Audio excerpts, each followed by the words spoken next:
Hello marine aspirants, welcome to C Renly. आज के हमारे IMCD प्रिपरेशन सीरीज़ का टॉपिक है फ्रिक्शन। आज हम इस टॉपिक पे फ्रिक्शन के काफ़ी इम्पोर्टेंट कंसेप्ट डिस्कस करेंगे और फिर एट द एंड IMCD में पूछे जाने वाले काफ़ी फ्रीक्वेंट क्वेश्चन सॉल्व करेंगे और प्रैक्टिस करेंगे। So let's start. फ्रिक्शन क्या होता है? Friction is basically a resistance offered to the motion of an object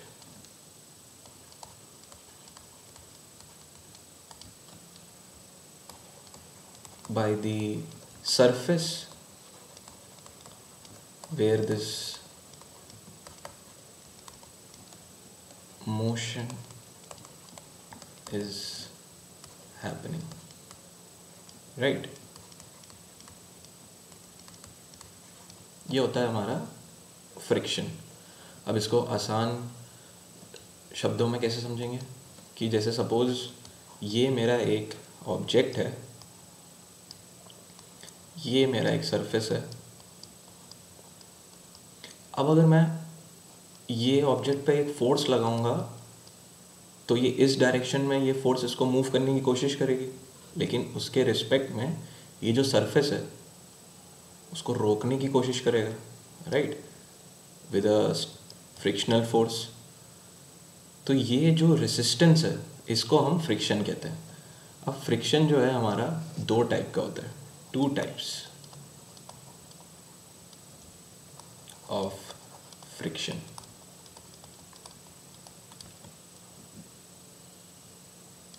पहला होता है लिमिटिंग फ्रिक्शन, लिमिटिंग या static friction, right. Static friction क्या होता है? जैसे ये मेरा ऑब्जेक्ट है, मैंने आपको बताया ये सरफेस पे, तो ये सरफेस पे जब तक ये फोर्स इसको कम मूव कर पाएगी, जब जो इसके बीच का जो ये सरफेस जो इसको स्टैटिक फ्रिक्शन एक ऑफर कर रहा है, ये जो फ्रिक्शन बैरियर जब ब्रेक करेगा तभी ये फोर्स इसको मूव कर पाएगी इस सरफेस पे। उस फ्रिक्शन को हम लिमिटिंग या स्टैटिक फ्रिक्शन कहते हैं। मतलब कि जब तक ऑब्जेक्ट मूव नहीं हुआ है, राइट, तो जो मैक्सिमम रेसिस्टेंस ऑफर किया है उस सरफेस ने, वो चीज़ को हम लिमिटिंग फ्रिक्शन कहते हैं। इसीलिए तो लिमिट कह रहे हैं। क्यों? क्योंकि ये जो हमारी एक्सटर्नल फोर्स F है उसको लिमिट कर रहा है,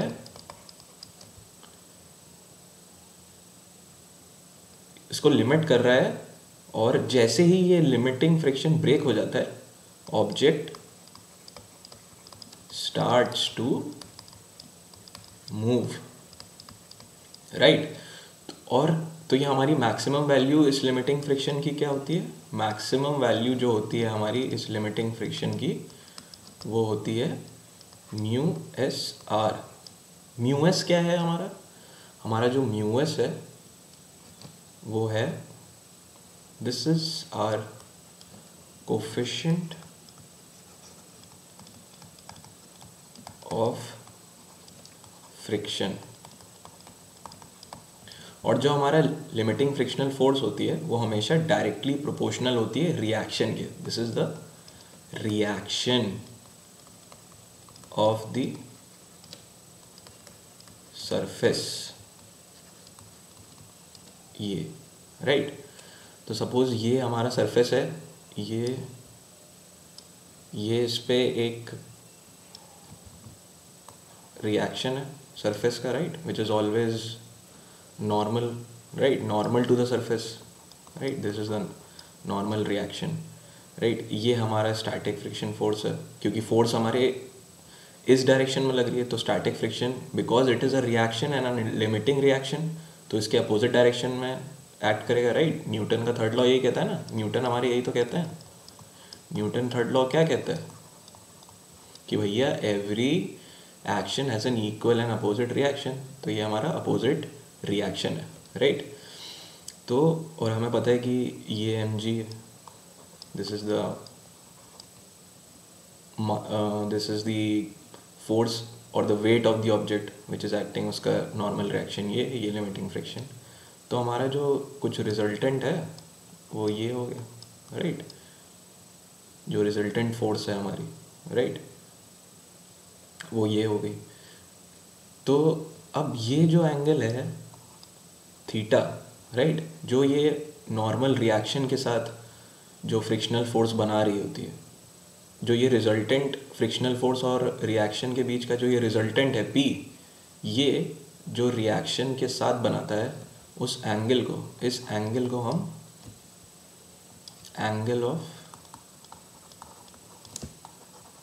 फ्रिक्शन कहते हैं। ये एंगल ऑफ फ्रिक्शन होता है। तो एंगल ऑफ फ्रिक्शन होता है, राइट।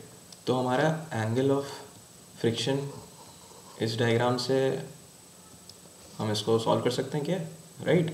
अगर ये हमारा ये रिएक्शन फोर्स है, ये रिजल्टेंट है, right, this is R, this is हमारा जो रिजल्टेंट है Fs, और उसका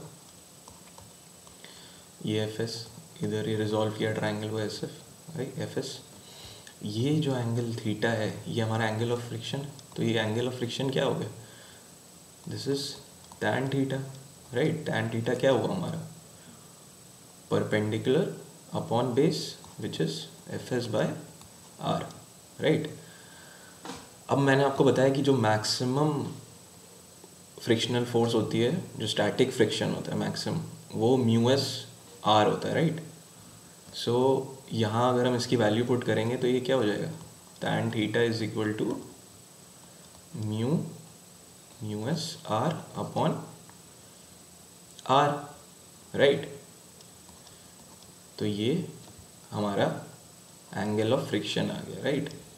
this is our tan theta equals to μs। So angle of friction हमारा फाइनली क्या हो गया, एंगल ऑफ फ्रिक्शन हमारा फाइनली हो गया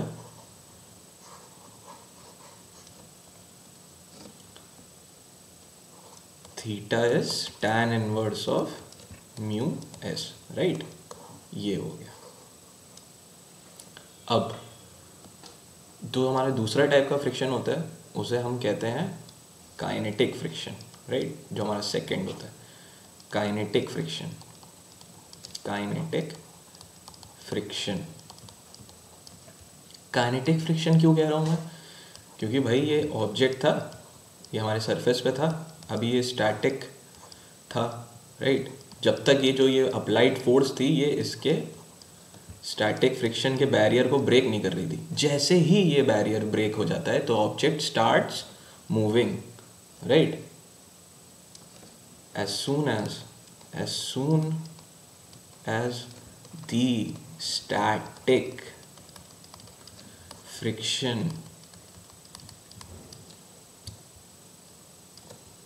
barrier breaks,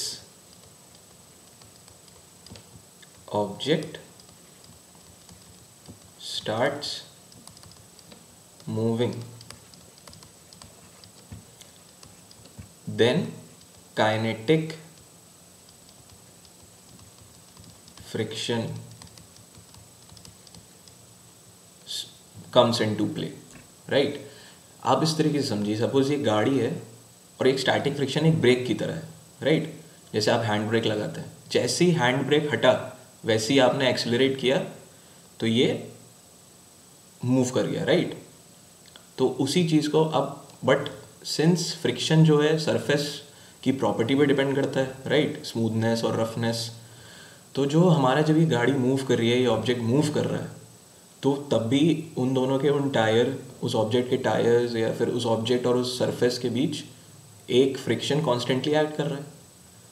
बट वो फ्रिक्शन जो एक रिलेटिव मोशन जब सरफेसेस के बीच होता है उसको हम काइनेटिक फ्रिक्शन कहते हैं, ओके, जिसका म्यू के and it is also directly proportional to the normal reaction, kinetic friction, इसकी वैल्यू ये होती है, राइट।